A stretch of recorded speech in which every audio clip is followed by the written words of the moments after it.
किसान पंजीयन यूपी 2025-26। जी हाँ दोस्तों, मैं आज बात करूंगा कि अगर आप उत्तर प्रदेश के किसान हैं और आप किसान पंजीयन करना चाहते हैं, यूपी एग्री दर्शन पोर्टल या यूपी एग्रीकल्चर पोर्टल पर अपना पंजीकरण या रजिस्ट्रेशन करना चाहते हैं, तो कैसे आसानी से घर बैठे खुद से कर सकते हैं।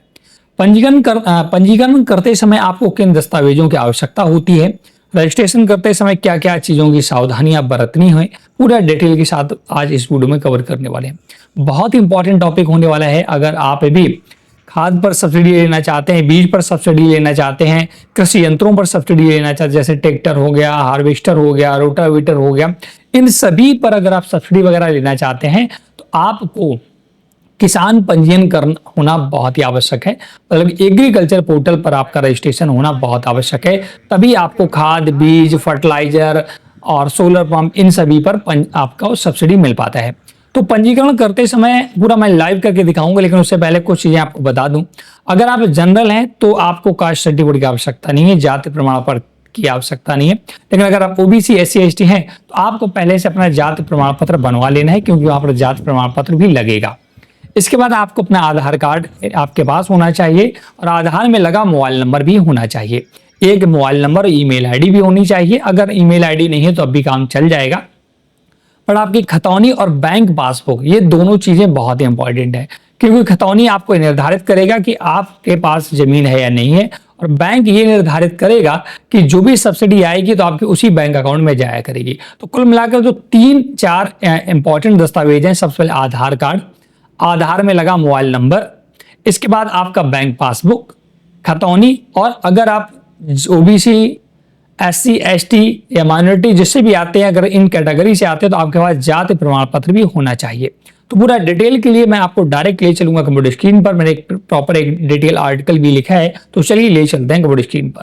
तो दोस्तों, किसान पंजीयन करने के लिए आपको इस वेबसाइट पर आना है, इस आर्टिकल पर आना है। इसका लिंक मैंने आपको डिस्क्रिप्शन में दे दिया है। यहाँ पर किसान पंजीयन यूपी के विषय में पूरी डिटेल दी है कि कैसे आपको ऑनलाइन आवेदन करना है। और एक सबसे बड़ी बात यह है कि आपको डायरेक्ट लिंक भी मैंने वेबसाइट का प्रोवाइडर कर रखा है। जब आएंगे किसान पंजीयन यूपी 2025, तो यहाँ पर देखिए आधिकारिक वेबसाइट का लिंक है, इसी पर आप क्लिक करेंगे। इस पर क्लिक करते ही दोस्तों, जैसे इस पर क्लिक करेंगे देख सकते हैं आप agridarshan.up.gov.in की ऑफिशियल वेबसाइट पर आ जाते हैं। यहीं पर दोस्तों आपको आवेदन करना होता है। जो भी किसान इस पोर्टल पर पंजीकृत होते हैं, जिनका रजिस्ट्रेशन किसान पंजीयन पोर्टल पर होता है, उन्हें ये सारे लाभ मिलते हैं, जैसे कि सब्सिडी मिलती है बीज मिनी किट पर, यंत्र पर सब्सिडी मिलती है, सोलर पंप पर, खेत तालाब पर, कीटनाशक, जैव उर्वरक पर। इन सभी योजनाओं पर यहाँ पर आपको लाभ मिलता रहता है। तो नया पंजीकरण करने के लिए पंजीकरण पर क्लिक करना है, और यहाँ पर किसान पंजीकरण तीसरे नंबर पर एक ऑप्शन दिख रहा है, इसी पर आपको क्लिक करना है। अब आपको टर्म्स एंड कंडीशन एग्री करना है। ये सारी चीज़ें पढ़ने के बाद नीचे आना है, सहमत पर क्लिक करना है। जिस भी किसान का आपको पंजीयन करना है, जिसका रजिस्ट्रेशन करना है किसान पंजीकरण में यूपी पोर्टल पर, उसका आधार कार्ड संख्या डालना है, ओटीपी जनरेट करे पर क्लिक करना है। आपके आधार रजिस्टर्ड मोबाइल पर एक ओटीपी जाएगा, वह डाल करके भेजे पर क्लिक करना है। अब दोस्तों आपके आधार की डिटेल पूरी यहाँ पर आ जाएगी, देख सकते हैं। आपका फोटो आ जाएगा आधार कार्ड वाला, आपका नाम आ जाएगा हिंदी में, इंग्लिश में भी नाम आ जाएगा, पिता का नाम हिंदी इंग्लिश में आ जाएगा, और आपका एड्रेस भी आ जाएगा, जो कि मैंने हाइड कर रखा है सिक्योरिटी पर्पज से। पिन कोड और आपका सारा डिटेल जो भी है सब कुछ यहाँ पर ले लेगा। सिर्फ आपको पंजीकरण का जिला और ब्लॉक सिलेक्ट करना होगा कि किस जिले में आप पंजीकरण करना चाहते हो और आपका ब्लॉक क्या है। बाद बाकी चीज़ें आपकी पहले से आ जाएगी, जो कि मैंने हाइड कर रखी हैं। इसको डालने के बाद आपको सहेजे और जारी रखे पर क्लिक करना है। अब आपको सेकेंड स्टेप में दोस्तों संपर्क करने का विवरण, आपको अपना एक मोबाइल नंबर और एक ईमेल आईडी डालना होगा, और दोनों को वेरीफाई कराना होगा ओटीपी के माध्यम से। आपके मोबाइल पर ओटीपी गया है, वह डालें और सत्यापित करें पर क्लिक कर दें। आप अपना यहाँ ईमेल आईडी भी दे सकते हैं भविष्य में कम्युनिकेशन के लिए, तो वो भी डाल दें। अगर है नहीं तो आप इसे छोड़ सकते हैं। बाद बाकी सहेजें और जारी रखें पर क्लिक करना है। अब आपको जात या श्रेणी में अपनी जात चुननी, जनरल, ओबीसी क्या है वो आपको चुनना है। और इसका जाति आवेदक संख्या, जाति प्रमाण पत्र संख्या, अगर आपके पास दोस्तों जाति प्रमाण पत्र वगैरह है तो आप यहाँ पर दे सकते हैं, अन्यथा आप यहाँ पर इस कॉलम को या तो छोड़ सकते हैं, है ना, क्योंकि अगर आपने इसको सिलेक्ट किया तो आपको ये देना होगा, ये मैंडेटरी है। अगर नहीं बना है तो आप इसे छोड़ करके भूमि का विवरण भरेंगे और इसके बाद बैंक का विवरण भरेंगे।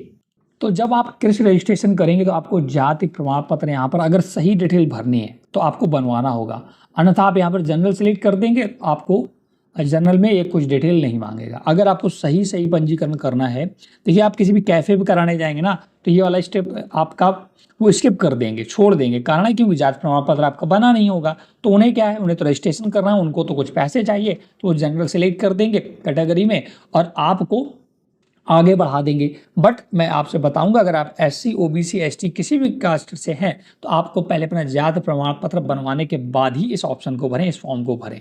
इससे आपको भविष्य में आने वाले समय में लाभ जरूर मिलेगा।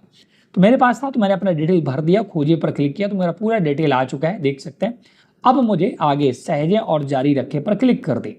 अब दोस्तों मुझे भूमि का विवरण भरना होगा कि हमारे पास कितनी भूमि है, देख सकते हैं।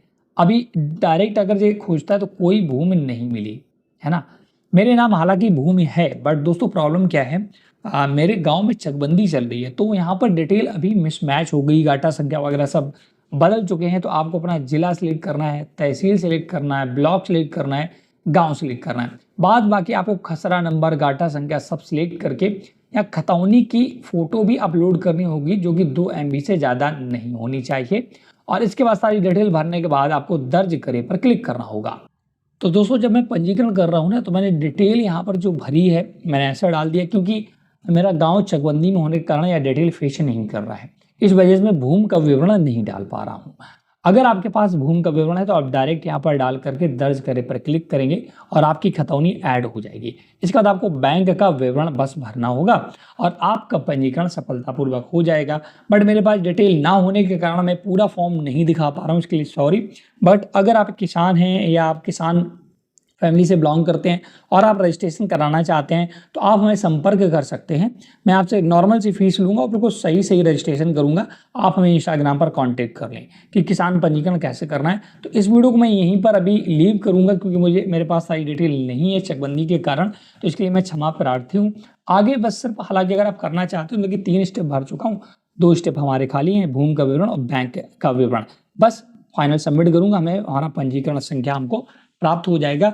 इस प्रकार से किसान पंजीकरण दोस्तों आप घर बैठे ऑनलाइन कर सकते हैं। तो देखा दोस्तों कितनी आसानी से आप किसान पंजीकरण कर पाते हैं। हालांकि कुछ स्टेप्स मेरे जैसे कि खतौनी मेरे ना होने के कारण मैं पूरा स्टेप आपको नहीं दिखा सका, बट आपके पास खतौनी होगी तो आपको खतौनी की डिटेल भर देनी है और बैंक खाता भर देना है और फाइनल सबमिट करते ही आपको किसान पंजीकरण संख्या मिल जाएगी और अब आपका रजिस्ट्रेशन पूर्ण हो चुका है।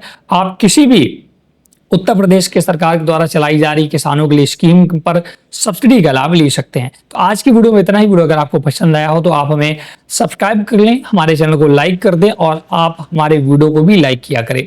और कोई भी डाउट है, किसी प्रकार की समस्या है तो आप कमेंट सेक्शन में पूछ सकते हैं, मैं आपके लिए हमेशा हाजिर रहूंगा। Thanks for watching.